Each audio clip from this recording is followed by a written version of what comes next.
Welcome to the Slop Farm. Enjoy the video. In this video, I will explain how to replace a power steering pump.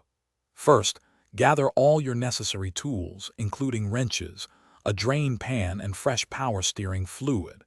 Make sure your engine is completely cool and the vehicle is securely supported on jack stands. For safety, always disconnect the battery's negative terminal before you begin any work. This preparation ensures a smooth and safe replacement process. Now let's remove the old pump.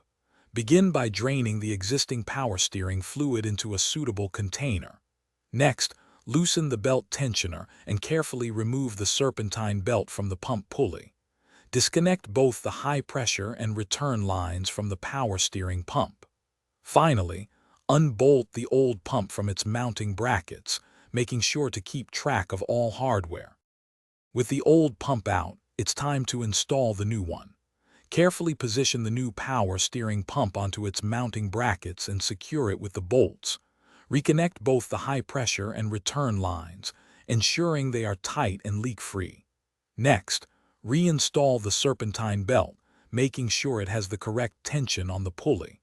Finally, fill the power steering reservoir with fresh fluid to the specified level. The final steps involve bleeding and testing.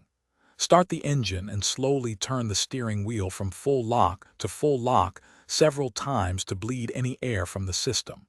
Continuously check for any leaks and ensure the fluid level in the reservoir remains adequate.